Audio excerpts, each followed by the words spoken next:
Bonjour mes bien-aimés dans le Seigneur Jésus. Je vous salue et que la paix et la grâce de notre Seigneur Jésus soient sur vous tous et sur moi aussi, au nom puissant de Jésus. Nous voici rendus au jour 26 de notre marche spirituelle, de percer pour la libération. En cette saison sainte, alléluia, dans ce programme de la Pâque à la Pentecôte dont nous avons reçu l'instruction. Oh, alléluia, par le Saint-Esprit en nous de pouvoir le faire. Et que nous avons commencé depuis le 2 avril, le premier jour du mois de Nissan, le premier jour de l'année biblique, alléluia. Et que nous allons poursuivre jusqu'au 5 juin, qui est le jour de la Pentecôte. Alléluia. Le jour de la Pentecôte. En cette semaine, cette période vraiment, nous disions que c'est une période vraiment de sainte, alléluia, divinement chargée, spirituellement chargée. Une période vraiment qui va commémorer la Pâque de l'Éternel, la résurrection de notre Seigneur Jésus, son ascension près du Père pour être assis à la droite de Dieu, Père puissant, l'établissement du royaume de Dieu, alléluia, et le don du Saint-Esprit, amen. Nous voyons et nous vivons toutes ces choses, amen. Et notre Seigneur Jésus nous dit dans sa parole et l'Éternel Dieu aussi dit dans sa parole que ce sont des choses perpétuelles qu'il établit et qu'il donne ordre de se souvenir et de commémorer cela, alléluia.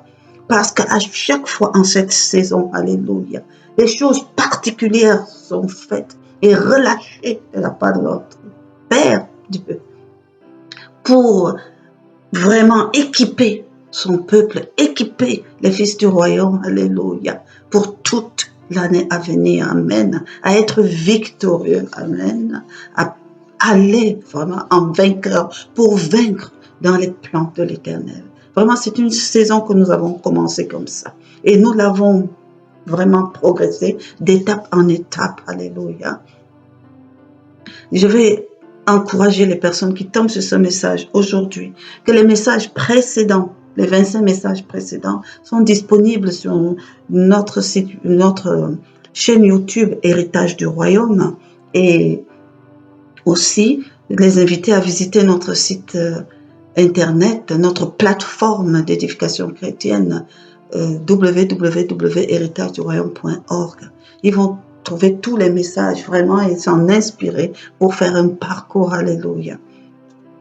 En ce jour 26, nous disions depuis 2 ou 3 jours que, après avoir fini la semaine des pains sans levain, nous disions que nous rentrons dans les 33 jours et que nous allons, depuis la résurrection jusqu'à l'ascension, nous allons vraiment marcher dans les pas de notre Seigneur Jésus, parce que il n'est pas monté au ciel tout de suite.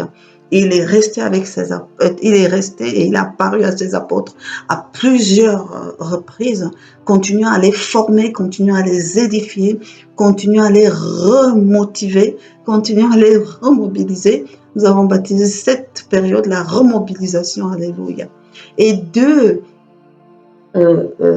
axes d'enseignement vont nous conduire pendant cette période.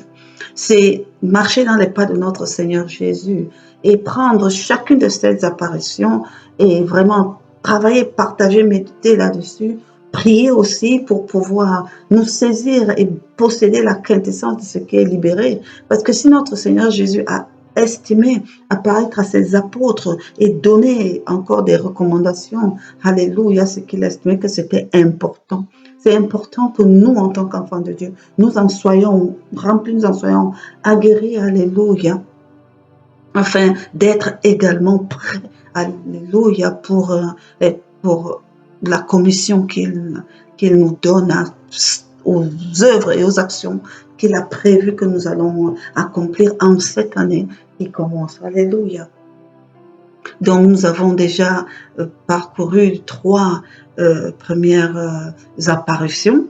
Et la parole de Dieu nous dit, après qu'il ait vu les apôtres,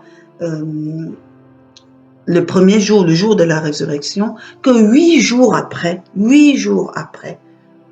il a dû revenir du fait de Thomas, alléluia, qui n'était pas là et qui n'avait pas cru les autres apôtres.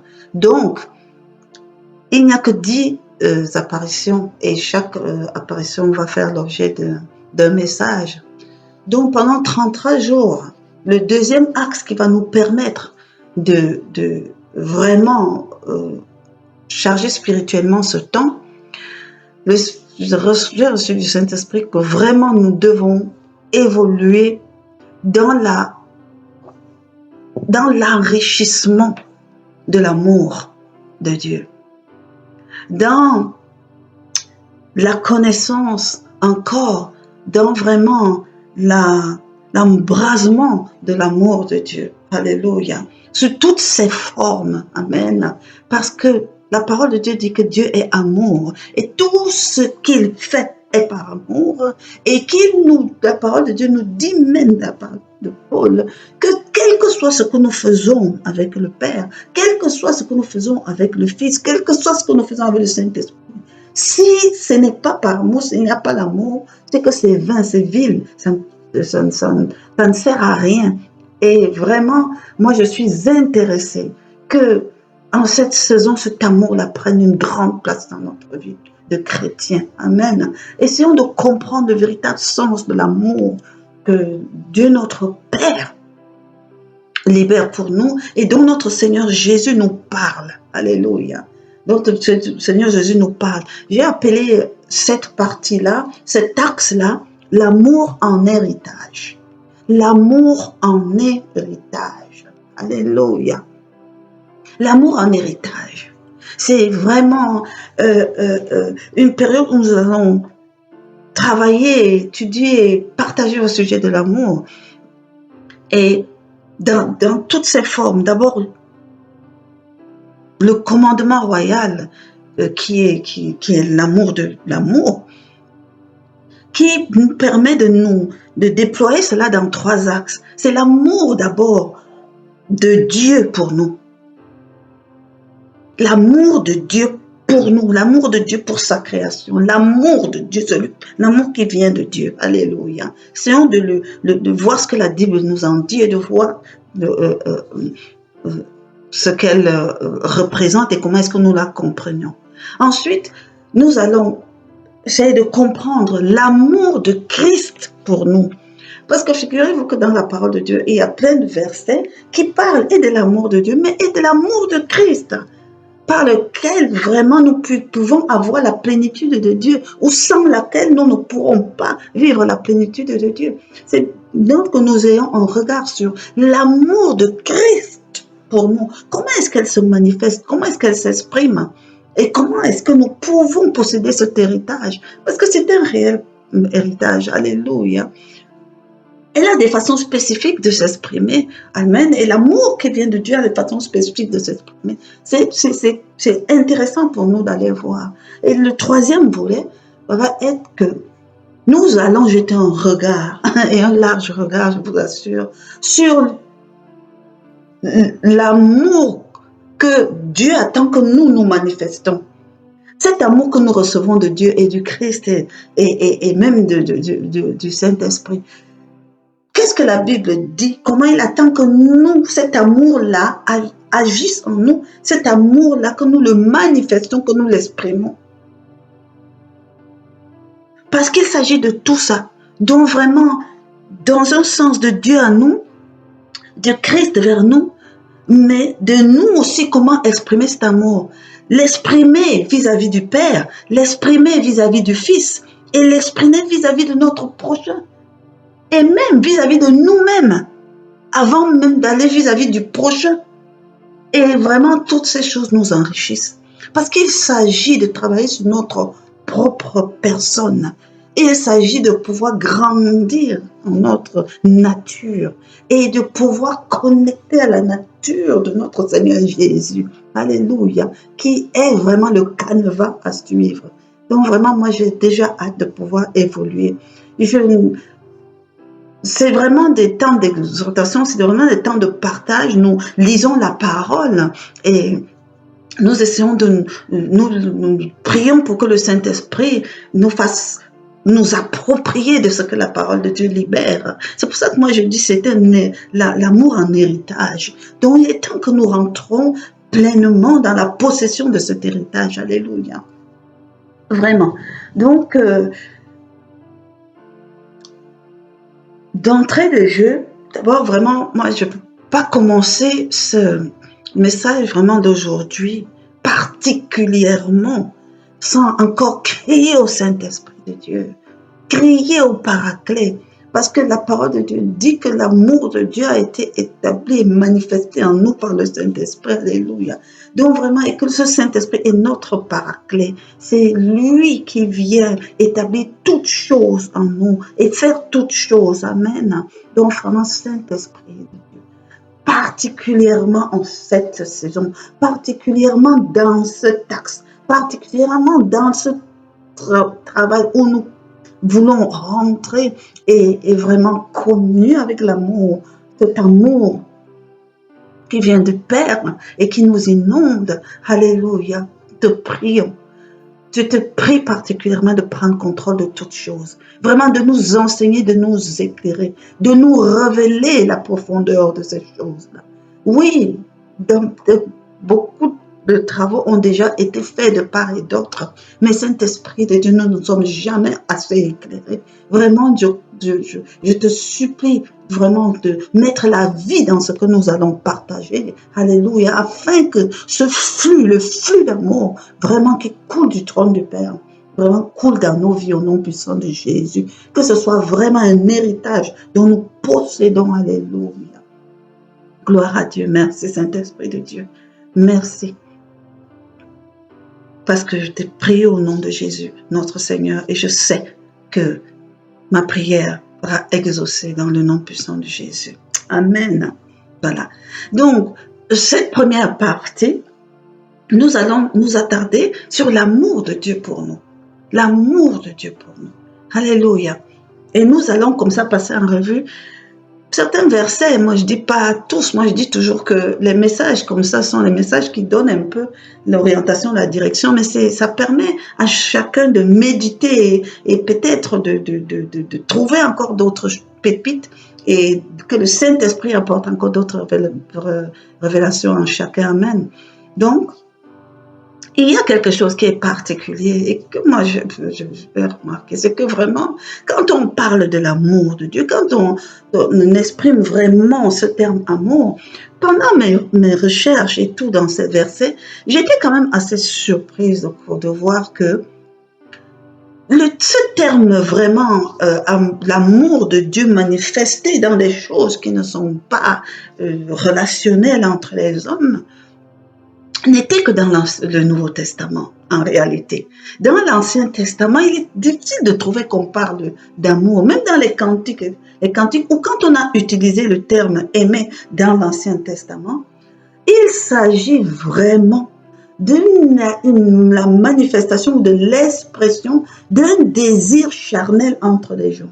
Ça peut même être un désir entre des frères ou une amitié entre des frères ou un rapprochement, mais la plupart du temps, il s'agit d'exprimer quelque chose de charnel entre des personnes physiquement parlant. Leur L'amour est très peu spirituel dans l'Ancien Testament. Alléluia.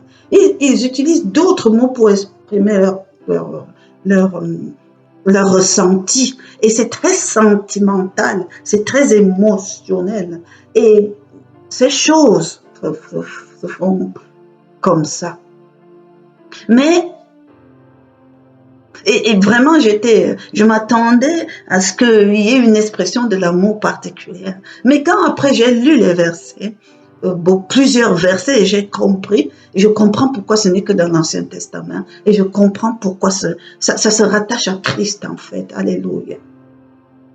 Il y a de manière générale aussi, nous pouvons dire une chose.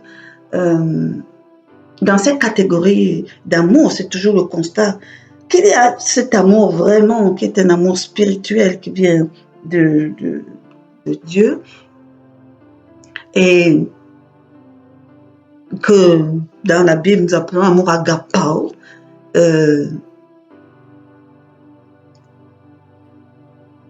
Et il y a une autre facette de l'amour qui est un amour philéo qui concerne un peu l'amour fraternel, c'est-à-dire vraiment qui concerne en cette relation de bonté, d'amitié, entre les êtres humains. Alléluia. Sans apporter une connotation individuelle ou physique dedans. Alléluia. De cette charité qui peut habiter les gens, cette bénignité qui peut habiter les gens, ce partage qui peut habiter les gens et entre eux dans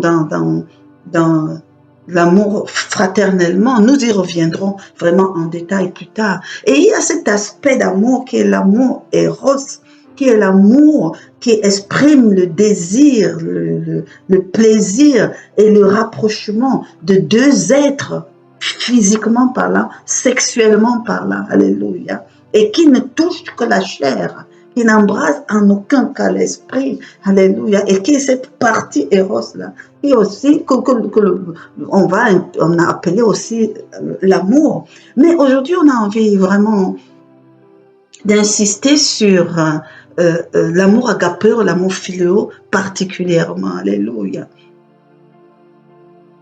Parce que ça a une caractéristique particulière en Christ particulièrement, amen.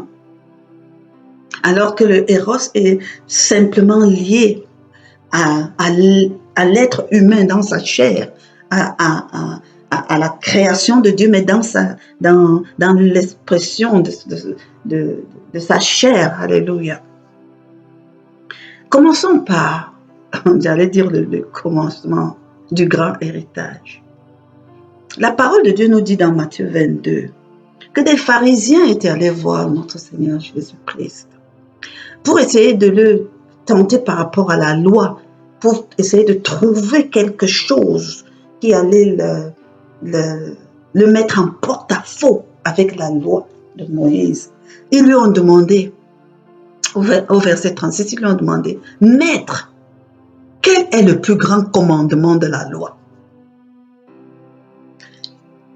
Jésus leur répondit, « Tu aimeras le Seigneur, ton Dieu, de tout ton cœur, de toute ton âme et de toute ta pensée. » C'est le premier et le plus grand commandement. Et voici le second qui lui est semblable. Tu aimeras ton prochain comme toi-même. De ces deux commandements dépendent toute la loi et les prophètes. Alléluia. Ça veut dire que voilà notre Seigneur Jésus qui est arrivé pour établir le royaume de Dieu, son Père, au profit des hommes, dont il allait donner sa vie pour sauver. Et il a, j'allais dire, contracté toute la loi et tout ce que les prophètes avaient pu dire en matière de commandements, d'ordonnances. Il l'a contracté.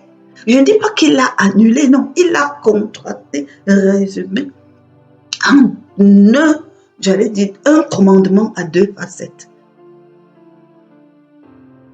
Le premier commandement établit la relation que nous, en tant que chrétiens, devons avoir avec l'Éternel Dieu, notre Père. Amen. Et le deuxième commandement, puisqu'il s'est adressé en fait aux humains, c'est à nous qu'il parlait. Et d'ici, c'est un commandement divin, ça vous concerne. Il s'agit des choses que vous devez mettre en pratique. Aimer le Seigneur ton Dieu de tout ton cœur, de toute ton âme et de toute ta pensée. Moi, j'avais dit plus que tout. Et le second, tu aimeras ton prochain comme toi-même. Tout le long de ce temps que nous ayons à parler d'amour, nous reviendrons là-dessus parce qu'en fait, tout ce qui va découle en réalité de ça. On a dit que dans un troisième aspect, nous devons nous-mêmes nous imprégner, nous devons nous-mêmes grandir dans la connaissance de ce que Dieu veut que nous manifestions dans cet amour. Quel amour Dieu veut que nous manifestions? De quelle manière le Seigneur veut que nous manifestions cet amour? Que devons-nous comprendre? Pourquoi? Parce qu'il faut que nous possédions cela et que nous jouissons de cela. Alléluia.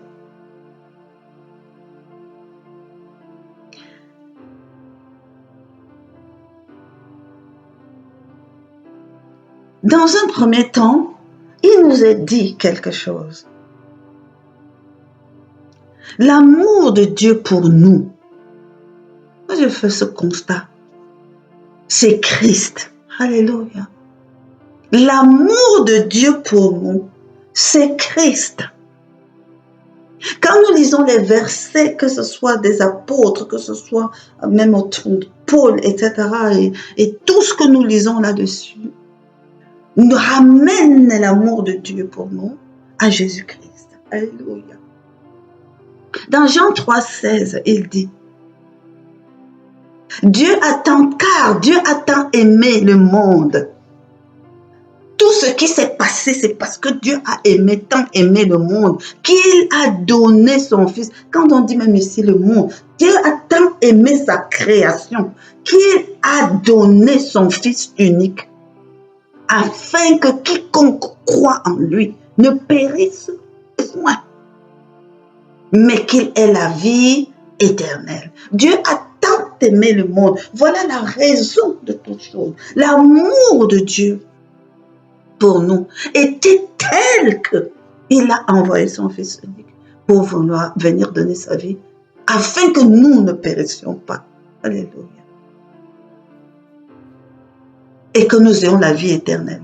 Il continue dans Jean 17,3 en disant que, or, la vie éternelle pour laquelle notre Seigneur Jésus est venu, c'est qu'il te connaît. La vie éternelle, c'est que nous connaissons toi, le seul vrai Dieu.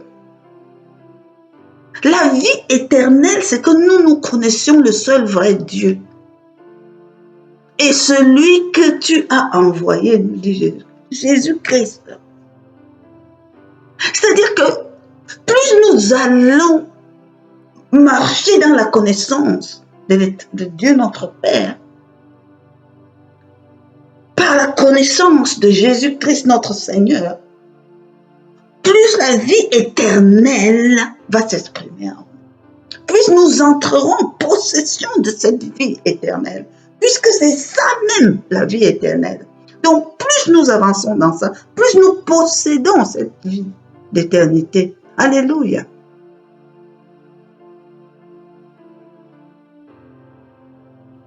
Dans 1 Jean, à son chapitre 4, verset 9, il dit, l'amour de Dieu a été manifesté envers nous et en ce que Dieu a envoyé son Fils unique dans le monde afin que nous vivions par lui.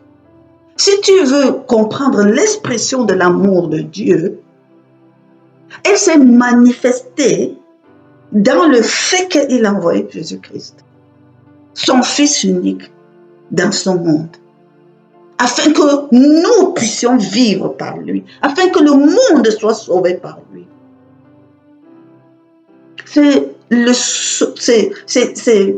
J'allais dire le summum, non, c'est la quintessence de l'amour de Dieu pour nous.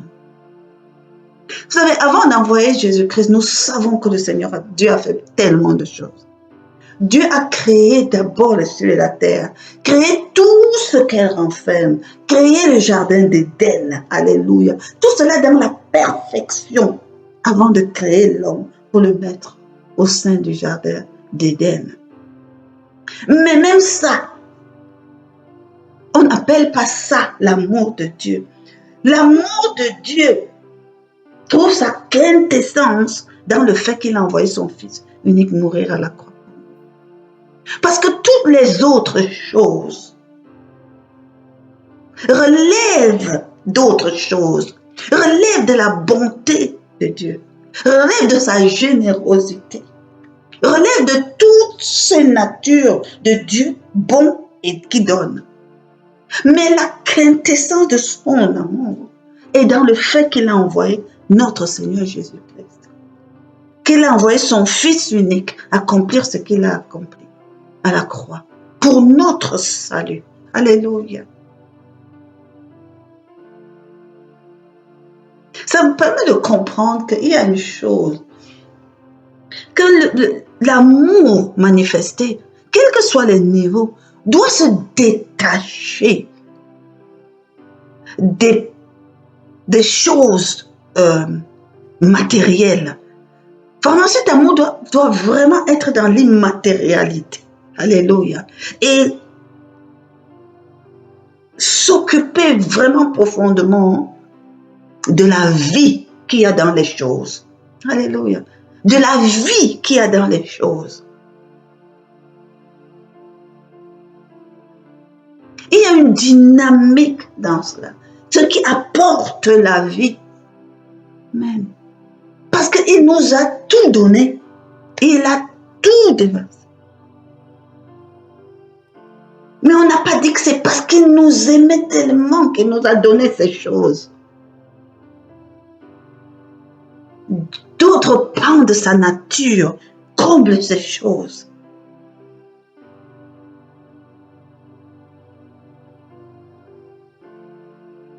Mais la quintessence de son amour est dans le fait qu'il veille, il a agi pour notre vie. Il a agi en envoyant son Fils mourir à la croix pour que nous ne périssons pas. Alléluia. Parce que malgré tout ce qu'il a créé, tout ce qu'il a déversé là dans la nature, nous étions morts. Nous étions morts. Malgré toutes ces choses du monde, malgré la création tout entière, malgré tout ce que nous pouvons posséder, nous étions morts. Et vraiment, la quintessence même, il a manifesté comme ça son amour en cet acte. Alléluia. Dans 1 Jean 4, il continue et il dit, et cet amour, l'amour de Dieu, consiste non point en ce que nous avons aimé Dieu. C'est-à-dire l'amour de Dieu ne souffre en rien. C'est-à-dire que ça n'a... Saint-Esprit de Dieu, mets les mots dans ma bouche. L'amour de Dieu pour nous, il dit, ne consiste point à ce que nous avons aimé Dieu. Quel que soit ce que nous gesticulons en disant que nous aimons Dieu là, ça ne consiste en rien en cela. Mais en ce qu'il a aimé et envoyé son Fils unique. Donc l'expression de l'amour de Dieu, c'est en Dieu. C'est-à-dire c'est un don parfait et unique qui ne s'appuie sur rien d'autre pour être plus fort ou plus puissant. Que nous l'aimions, que nous le manifestons ou pas, ça n'enlève pas un iota sur l'amour que Dieu a pour nous, que Dieu a manifesté pour nous. Ça veut dire l'amour de Dieu par lui-même se suffit. Parce qu'il l'a fait sans attendre aucun retour de personne.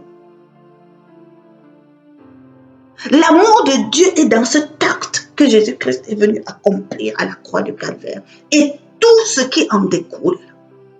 Et il est complet et entier. Il est total.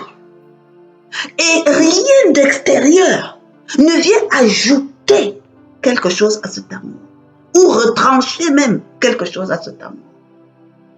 Tout ce qui peut toucher à l'amour ou se rapprocher de l'amour de Dieu, c'est toujours pour en jouir en fait. C'est toujours pour en pour jouir des retombées de cet amour, pour obtenir cet héritage. Alléluia. C'est pour ça que moi je dis l'amour en héritage. C'est-à-dire c'est un don, vraiment. Un don, un année gratuit. Alléluia. Que le Seigneur déverse.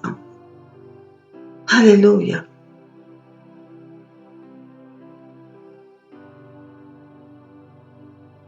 Il a envoyé son Fils comme victime expiatoire pour nos péchés. Cet acte-là, en lui-même, vient couvrir toutes choses.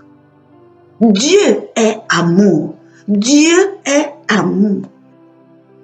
Et le flot de son amour n'a pas de variation. Il est total et entier. Il n'attend pas que quelque chose vienne le compléter. Et prier ne peut rien ni enlever. Alléluia.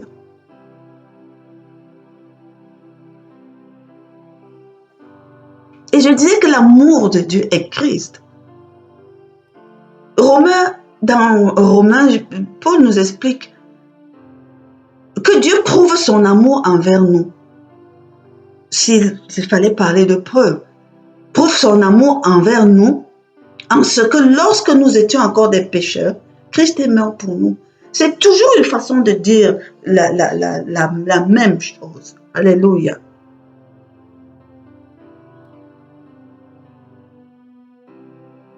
Et l'amour de Dieu se manifeste. L'amour de Dieu pour nous s'exprime par la manifestation qu'il a en Jésus-Christ, notre Seigneur et notre Roi. L'amour de Dieu, nous ne pouvons pas l'exprimer hors de Christ.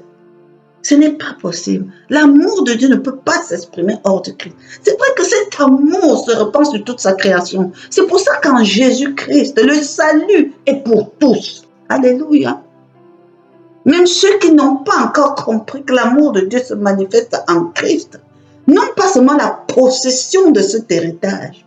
Ils ne peuvent pas en jouir, ce n'est pas à eux, parce qu'ils n'en ont pas pris conscience. Mais l'amour de Dieu est grand et entier, il est total. Et il nous a aimés. Alléluia. Et cet amour est gratuit. Pendant mes recherches, je lisais un verset de Tite qui disait, qui a utilisé justement le terme amour. Et en cherchant la signification, le mot hébreu qui a été utilisé pour exprimer cet amour-là, c'était philanthrope. Vous savez, il y a beaucoup de termes qu'en français on a écrit amour, alors que des termes même grecs et hébraïques différents l'expriment. Donc, c'était philanthropia. Et je disais, waouh, Dieu notre Père est un philanthrope. Pour ceux qui connaissent le véritable sens du mot philanthrope. Ça veut dire que tu fais des choses pour le bien des autres, sans rien attendre en retour. Sans rien attendre en retour. Sans que ce soit à contrepartie. Tu libères les bonnes choses juste pour que ça coule sur les gens. Alléluia. L'amour de Dieu est comme ça. Et il remplit les différentes dimensions de notre être dans la jouissance de cet héritage. Parce que nous verrons au fur et à mesure que nous allons poursuivre. Et quel que soit le bout par lequel nous prenons l'amour de Dieu, que ce soit pour nous-mêmes, pour nous manifester à notre prochain, pour nous, pour Jésus-Christ, pour nous, pour Dieu lui-même, c'est nous les bénéfices de cet amour. Si nous nous mettons à aimer Dieu, c'est pour nous-mêmes. Alléluia. Parce que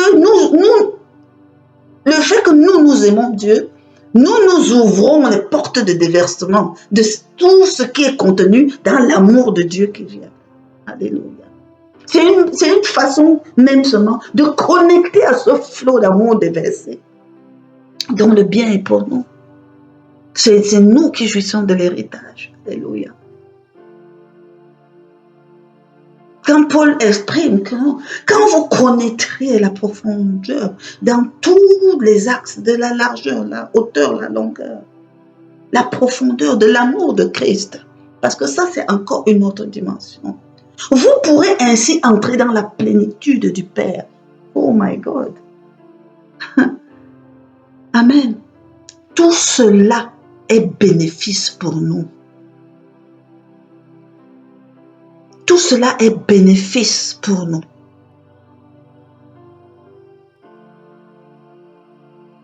Nous pouvons exprimer, vraiment prendre la journée entière pour essayer d'exprimer cet amour, l'amour de Dieu pour nous. Vous savez, la nature du Père est large. Et toutes ces facettes rentrent, eux-mêmes, ils trouvent seulement leur petite place dans ce que l'on appelle l'amour de Dieu.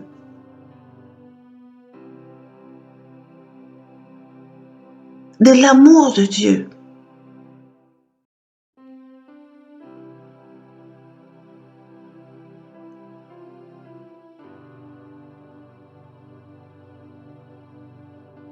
Alléluia.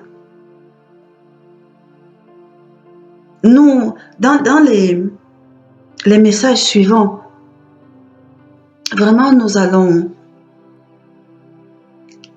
rentrer un peu plus en détail dans toutes ces choses. Il n'y a pas grand-chose à dire par rapport à l'amour du Père pour nous. Parce qu'il est tellement grand. Nous tous, nous en voyons les contours. Dans sa miséricorde, dans sa bonté, dans sa générosité, dans sa compassion, dans sa patience pour nous, dans son équité, dans sa justice, dans sa fidélité. Toutes ces choses sont manifestées à l'intérieur. Dans tout ce que nous pouvons poser, dans tout ce qu'il peut libérer. Tout ça s'est manifesté à l'intérieur. Mais enveloppé dans ce qu'il appelle son amour qui vient de lui, Christ, notre Seigneur et notre Roi. Donc si nous voulons entrer dans la plénitude de la jouissance de l'amour de Christ, il faut que nous embrassons de l'amour de Dieu notre Père. Il faut vraiment que nous embrassons Christ pleinement. Alléluia. Pleinement. Christ notre Seigneur et ce qu'il a fait à la croix pleinement. Alléluia. Oh Saint-Esprit de Dieu, c'est un véritable héritage qui nous a été donné. Mais tu nous enseignes, alléluia, quand tu nous enseignais sur les niveaux de croissance de l'enfant de Dieu, tu nous disais, et que la parole de Dieu aussi, que dans l'étape de l'héritier, l'héritier, tu me faisais comprendre que un véritable héritier, ce n'est pas celui dont on dit qu'il possède un héritage. Le véritable héritier, c'est celui qui jouit de son héritage. Donc, quand on est un enfant spirituel, on n'est pas différent d'un esclave. Car quelqu'un d'autre viendra prendre la tutelle sur toi. Et c'est lui qui jouira de cet héritage. Oh, Saint-Esprit de Dieu, non. Ne nous laisse pas, enfants spirituels. Ne nous laisse pas des vestiges spirituels. Fais-nous croître, fais-nous grandir, afin que nous puissions rentrer pleinement dans la jouissance de notre héritage. De cet héritage d'amour de Dieu notre Père. Alléluia. Fais-nous rentrer pleinement dans la jouissance de cet héritage. Alléluia.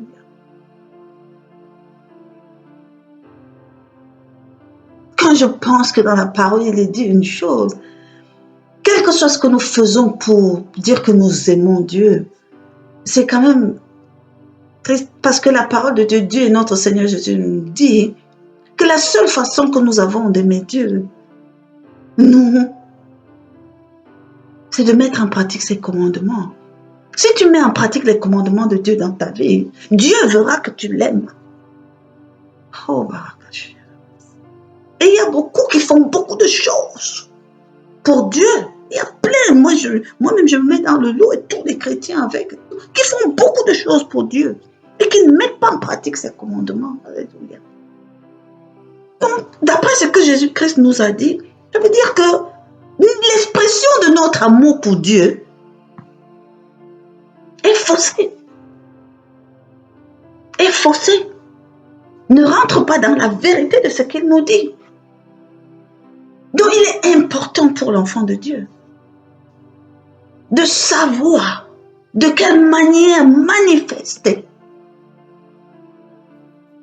son amour afin que ça soit en phase, en alignement avec ce que le Père attend, avec ce que le Père, lui, appelle amour. Alléluia. Et vraiment, je prie pour que le Saint-Esprit nous permette d'évoluer pas à pas dans cette compréhension. Alléluia. Pas à pas dans cette compréhension des choses. Gloire soit rendue au Père. Enrichis-nous davantage, ô Esprit de Dieu vivant. Merci, Père, parce qu'en ces saisons, tu as résolu, ô Père éternel, de vraiment de nous sortir des limitations dues à la non-expression de l'amour, à la non-manifestation, à la non-jouissance de cet héritage. Merci parce que tu as résolu, ô Père, en cette saison, de nous développer davantage, de nous faire croître davantage, Seigneur, dans cet héritage de ton amour au nom puissant de Jésus. Oui, Papa. Merci, parce que par ton esprit puissant, tu vas le faire en nous. Nous sommes disposés, ouverts, Père éternel. Et nous disons vraiment, nous nous soumettons entièrement à toi, Saint-Esprit. Fais ce qu'il y a à faire. Enseigne-nous. Élargis-nous dans le précieux nom de Jésus. Alléluia. Amen, amen. Lors du prochain message, nous allons regarder l'amour, comment s'exprime l'amour du Fils pour nous, l'amour de Jésus pour nous. Parce que Jésus est l'expression de l'amour du Père pour nous. Lui, il est venu mourir à la croix, ce que moi j'ai compris. C'est pas sa mort à la croix qui est la manifestation de son amour pour nous, non. Mais l'obéissance à son Père. Il a accompli la mission qu'il devait accomplir. Mais ce faisant, il rentrait dans une autre dimension, dans laquelle il nous entraîne maintenant dans son propre amour. Alléluia. Dans l'expression de son amour du Christ, lui-même pour nous. Amen. Et nous allons voir ça. Alléluia. Nous allons voir ça dans les messages qui vont suivre. Amen. Je rends gloire au Père, je rends gloire à Dieu, je rends gloire au Saint-Esprit. Alléluia. Je dis merci, merci, merci au Dieu de gloire, Papa. Et vous, mes frères, je vous dis, demeurez en Christ. Alléluia. Demeurez bénis en Jésus-Christ. Et que ces messages vous bénissent et vous bâtissent au nom puissant de Jésus. Je vous dis à demain. Shalom.